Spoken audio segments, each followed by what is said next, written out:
Chapter 8, in which Passepartout talks rather more, perhaps, than is prudent.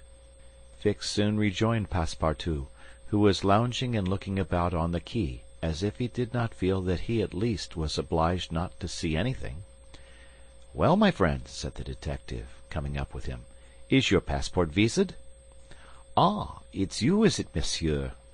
responded Passepartout. "Thanks, yes, the passport is all right." "And you are looking about you?" "Yes, but we travel so fast that I seem to be journeying in a dream. So this is Suez?" "Yes." "In Egypt?" "Certainly in Egypt." "And in Africa?" "In Africa." "In Africa," repeated Passepartout. "Just think, monsieur, I had no idea that we should go farther than Paris, and all that I saw of Paris was between 20 minutes past 7 and 20 minutes before 9 in the morning, between the Northern and the Lyons stations, through the window of a car, and in a driving rain. How I regret not having seen once more Père Lachaise and the circus in the Champs-Élysées." "You are in a great hurry, then?" "I am not, but my master is.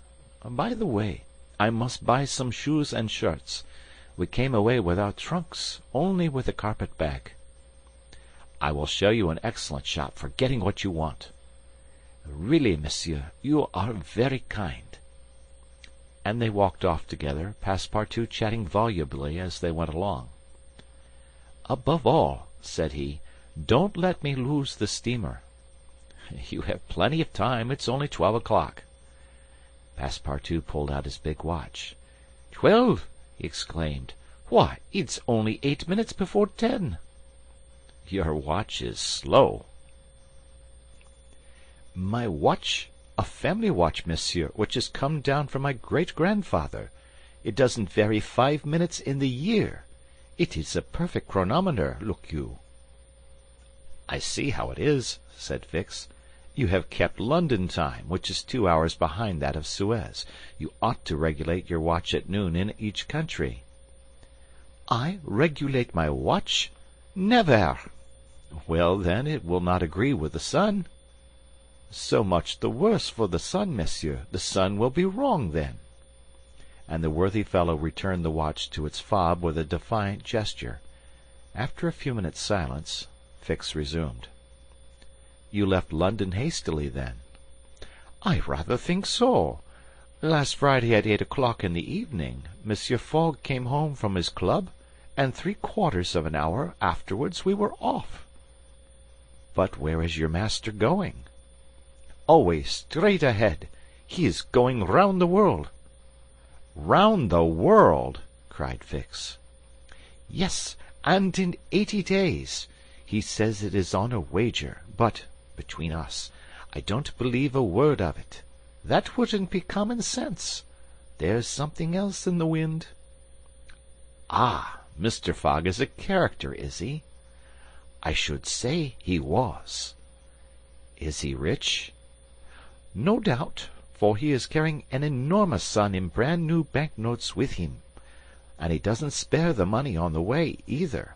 He has offered a large reward to the engineer of the Mongolia if he gets us to Bombay well in advance of time."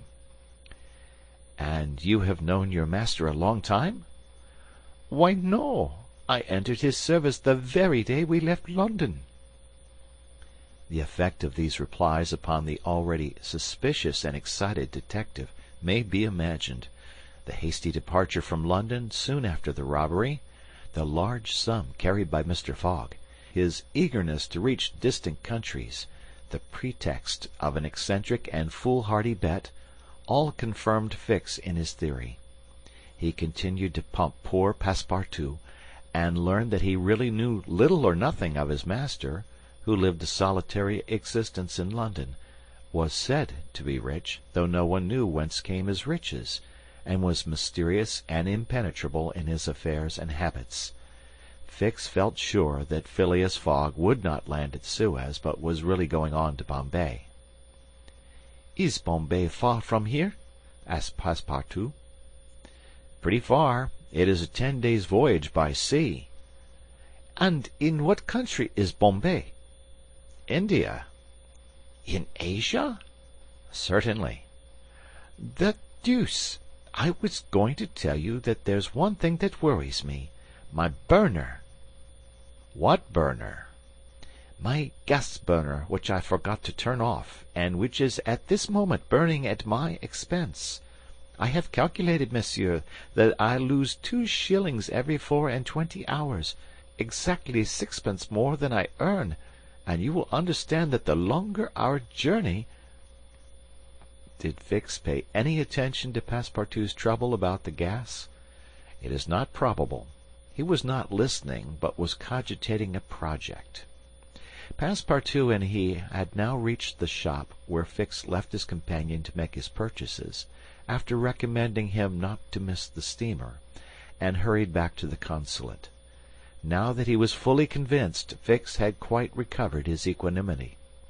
"Consul," said he, "I have no longer any doubt. I have spotted my man. He passes himself off as an odd stick who is going round the world in 80 days." "Then he's a sharp fellow," returned the consul, "and counts on returning to London after putting the police of the 2 countries off his track." "We'll see about that," replied Fix. "But are you not mistaken?" "I am not mistaken." Why was this robber so anxious to prove by the visa that he had passed through Suez?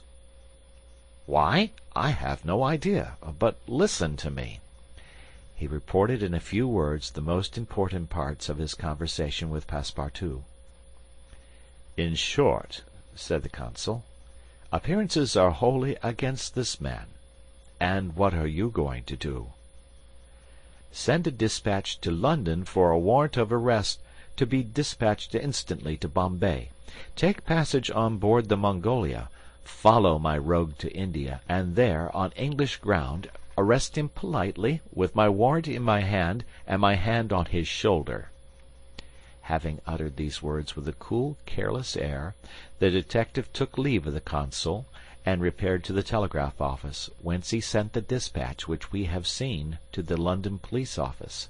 A quarter of an hour later found Fix, with a small bag in his hand, proceeding on board the Mongolia, and, ere many moments longer, the noble steamer rowed out at full steam upon the waters of the Red Sea.